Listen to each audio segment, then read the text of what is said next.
Bienvenidos a este canal de filosofía, teología y la visión franciscana del hombre y de la vida. Vamos a ver causas de nulidad e invalidez del matrimonio católico. Para ello vamos a hacer una breve presentación. Posteriormente mencionaré cada una de ellas explicándolas. La Iglesia enseña que el matrimonio es indisoluble. Por lo mismo, ningún tribunal eclesiástico disuelve el matrimonio. La Iglesia declara nulo e inválido el matrimonio religioso cuando las partes interesadas prueban, a través de un juicio en el tribunal eclesiástico competente, que en el momento de la celebración del mismo se dio alguna de las causas que producen la nulidad. El tribunal eclesiástico procede según las normas establecidas en el Código de Derecho Canónico. Se basa en la veracidad de las partes, de los testigos presentados y de otras pruebas, libres de toda sospecha, como son los certificados médicos comprobables y de acuerdo a verdad.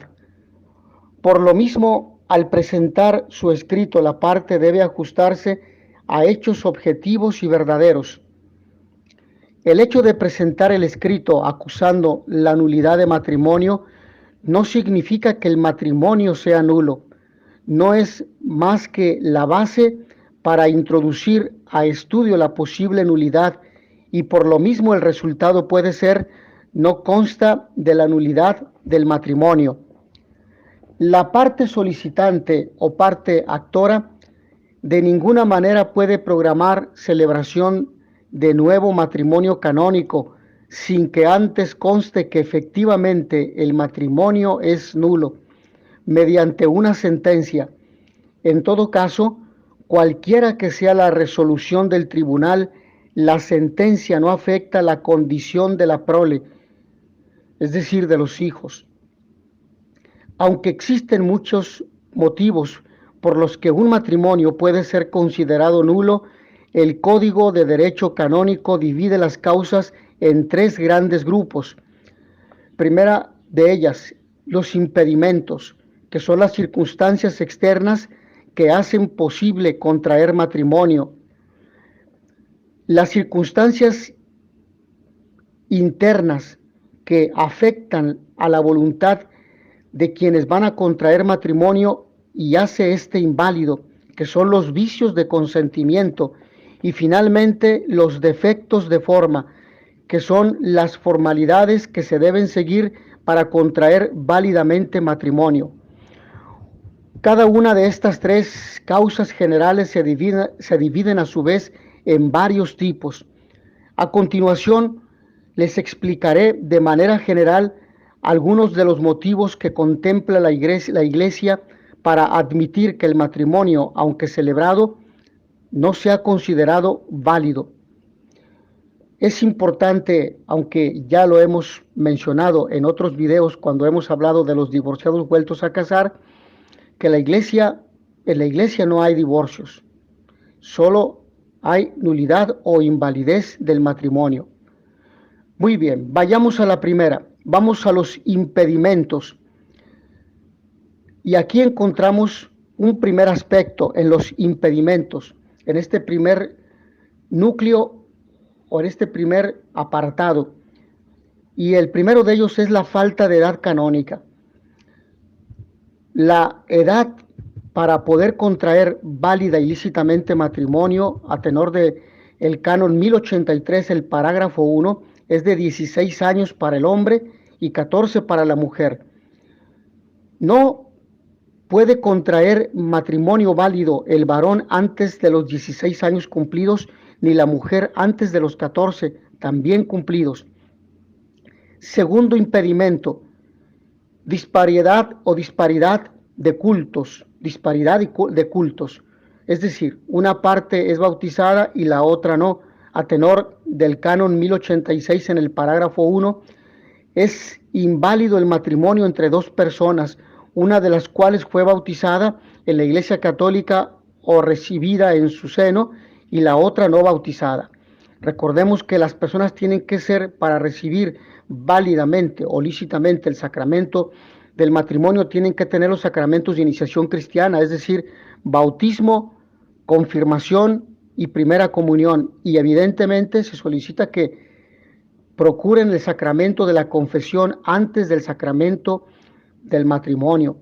Entonces, se requiere de tener estos tres sacramentos, bautismo, confirmación y primera comunión, para poder acercarse a el matrimonio. Bueno, la primera comunión, si no la tienen, digamos que no sería un impedimento, pero porque la podría hacer mediante una preparación previa junto a la preparación del sacramento del matrimonio, y la podría recibir el día del matrimonio, pero es conveniente que quienes pretenden casarse tengan estos tres sacramentos. Tercer impedimento, orden sagrado. El sacerdote de rito latino se obliga a vivir el celibato.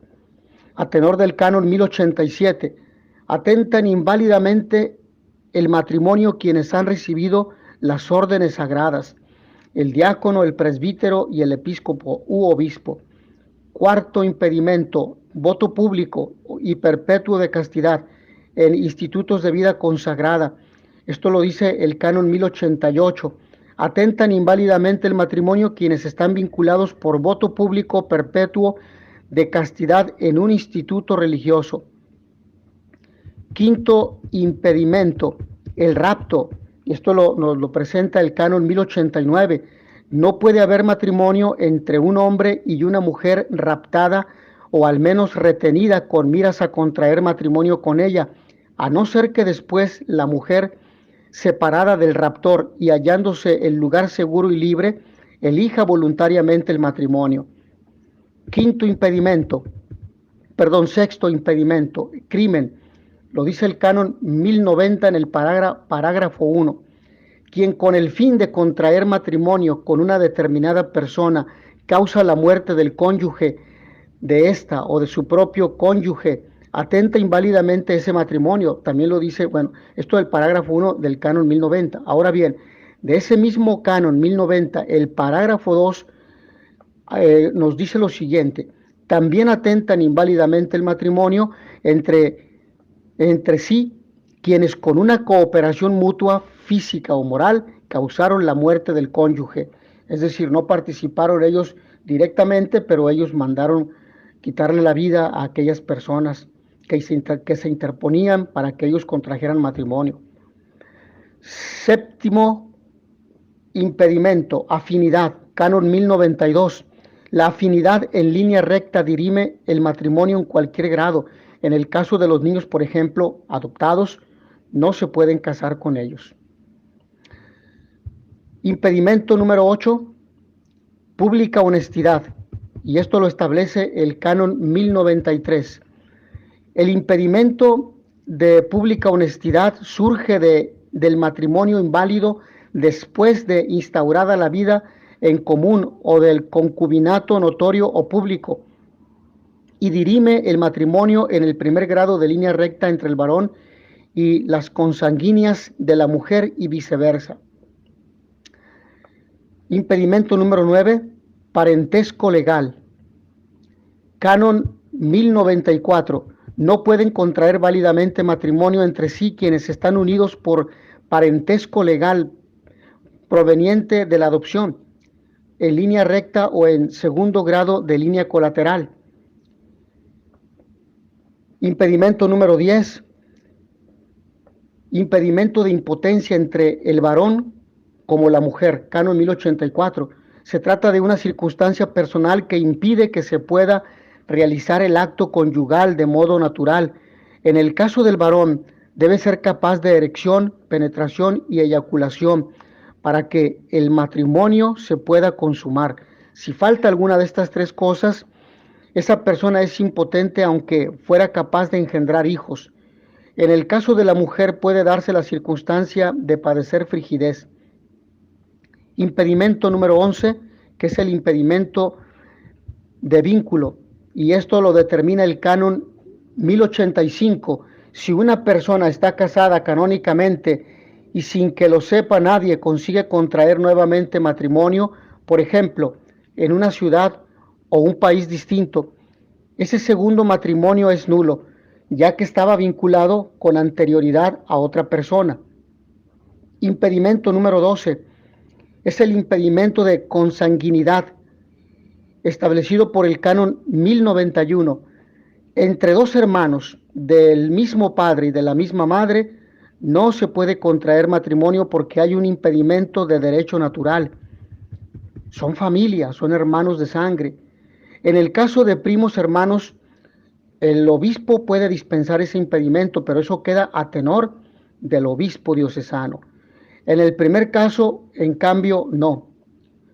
Ahora bien, hasta aquí hemos establecido los impedimentos, que es el primer punto, el primer núcleo o el primer apartado.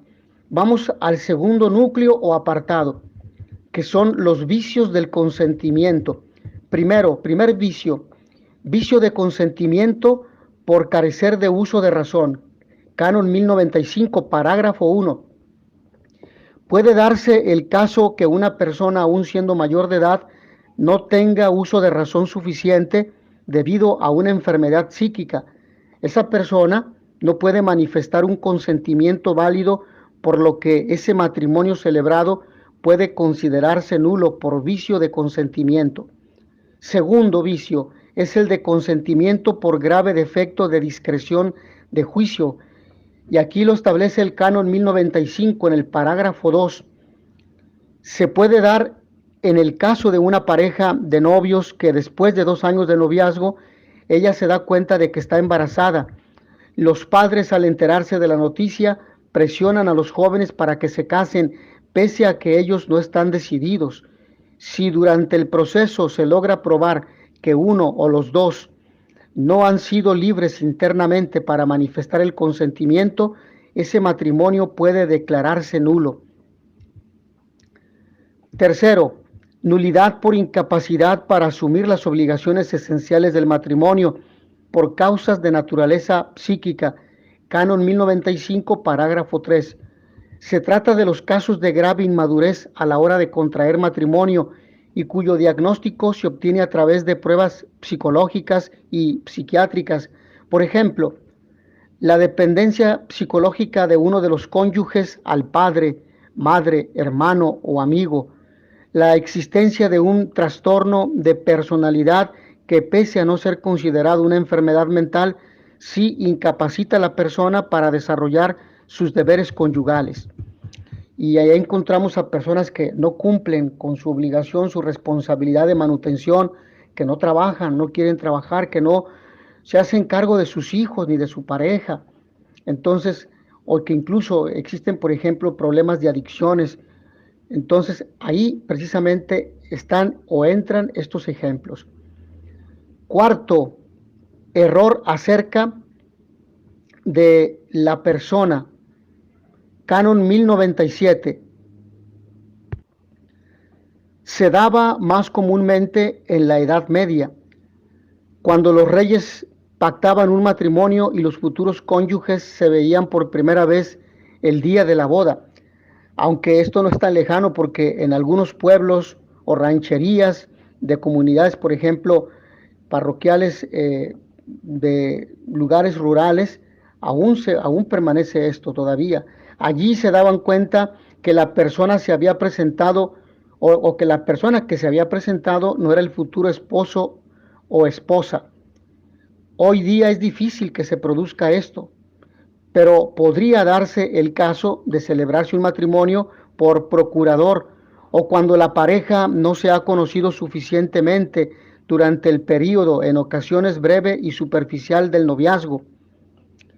Quinto, dolo provocado para obtener el consentimiento, y aquí lo establece el canon 1098. Ser estéril no es causa de nulidad matrimonial si la contraparte está al corriente de esta circunstancia. Es decir, si el estéril le ha informado a la otra parte, no es causa de nulidad, porque es del conocimiento de la parte que puede engendrar hijos. Pero atención, en cambio, si la persona sabe que es estéril y lo oculta, o sea, hay ocultamiento, porque si no, no se celebra el matrimonio, entonces sí es causa probable de nulidad. Sexto punto, simulación del matrimonio por exclusión de una de sus propiedades esenciales, fidelidad, indisolubilidad y apertura a la vida. Canon 1101. Es el caso de una persona que a la hora de casarse simula un consentimiento. En su fuero interior está excluyendo alguna de las características esenciales del matrimonio, como la fidelidad, la indisolubilidad o la procreación. Por ejemplo, se casa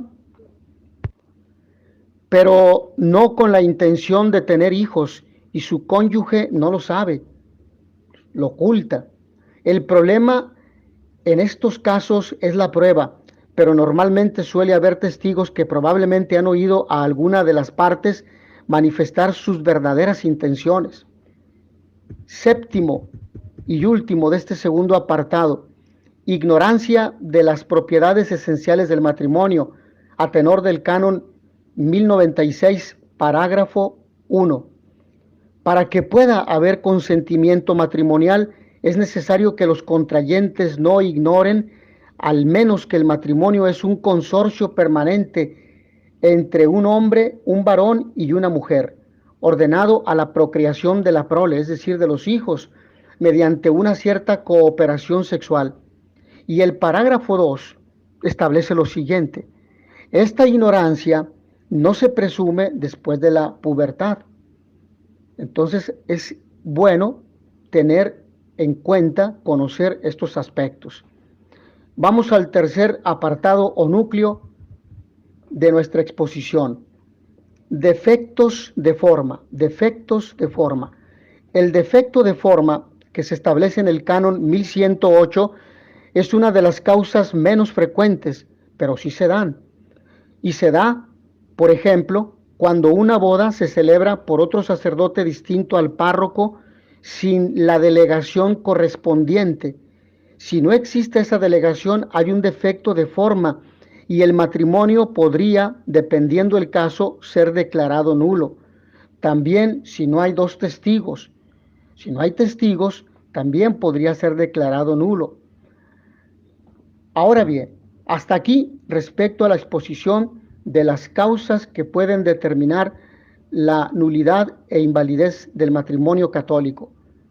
Finalmente, si usted está interesado en el proceso de nulidad matrimonial, puede buscar apoyo en el tribunal eclesiástico de su diócesis para que le brinden asesoría jurídica, o también puede buscar orientación pastoral con su párroco. Agradezco a todos ustedes, apreciables hermanos, su amable atención. Nos vemos en la siguiente sesión. In notitia veritatis proficere, pax et bonum.